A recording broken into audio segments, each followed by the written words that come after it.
दोस्तों नमस्कार। मैं डॉक्टर कृपाशंकर मिश्र गोरेगांव मुंबई से।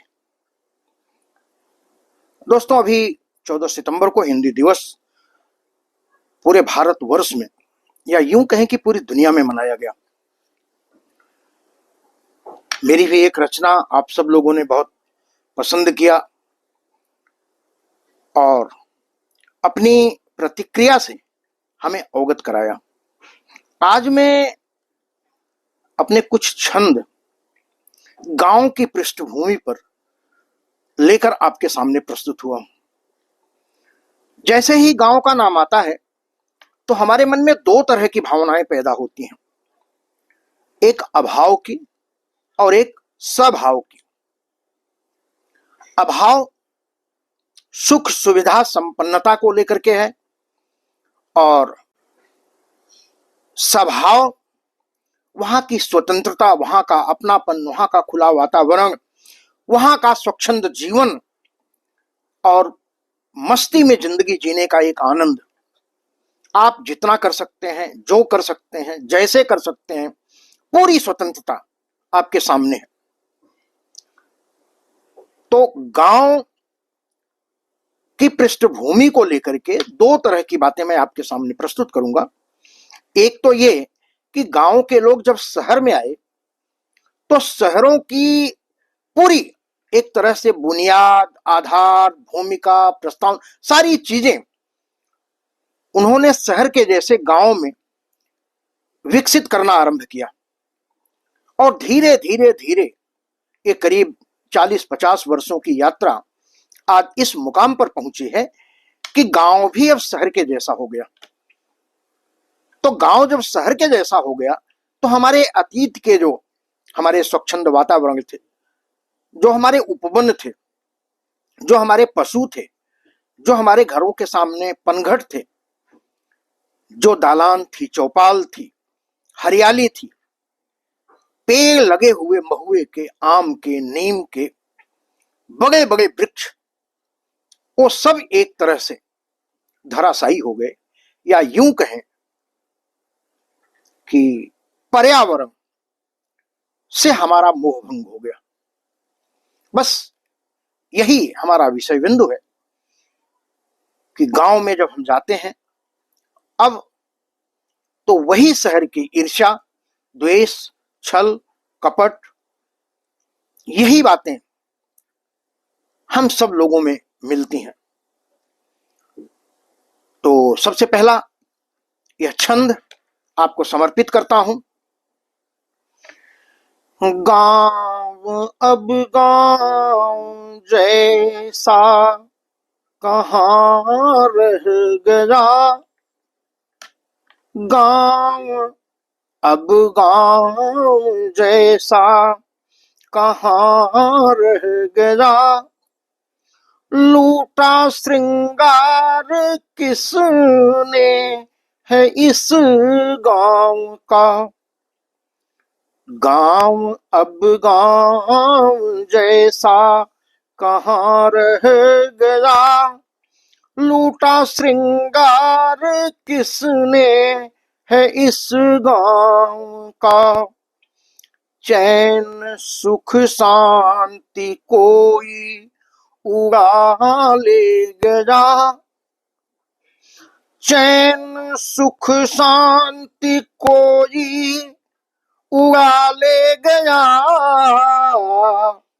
सारा मधुमास पतझड़ है फिर गांव का, सारा मधुमास पतझड़ है फिर गांव का, काक पिक मोर कोयल कहाँ चल दिए, अपने उपवन की हरियालियां जल गई, दूध माखन चुरा कर कोई ले गया,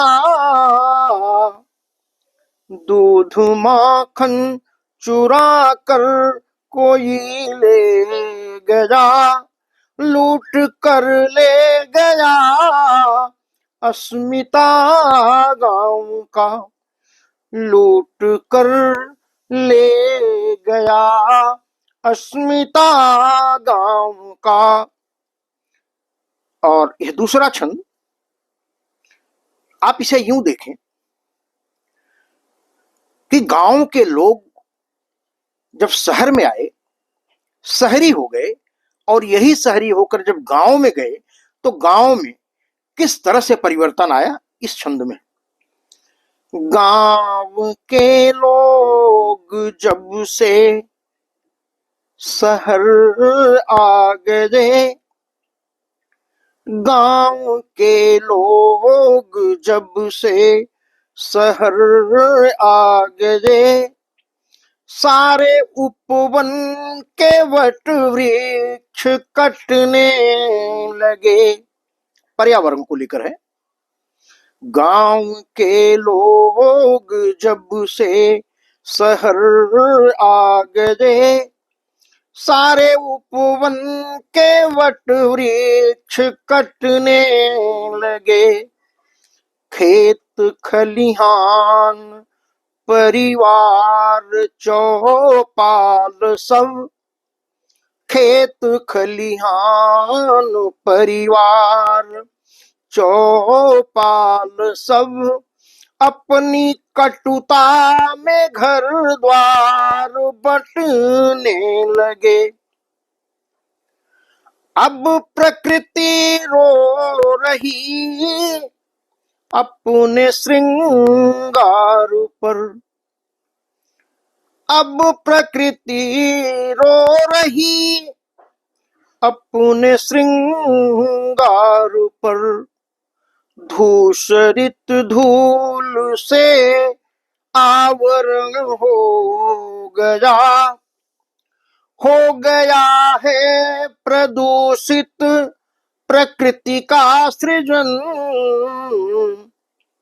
हो गया है प्रदूषित प्रकृति का सृजन।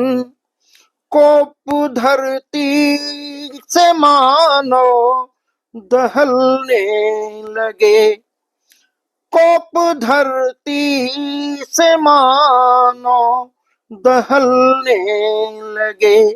गांव के लोग जब से शहर आ गए। और मैं यह तीसरा छंद आपको समर्पित करता हूं। गांव से ही मिली हमको पहचान है, मेरी जन्मभूमि है। गांव से ही मिली हमको पहचान है, जन्मभूमि से गर्वित मेरा गान है।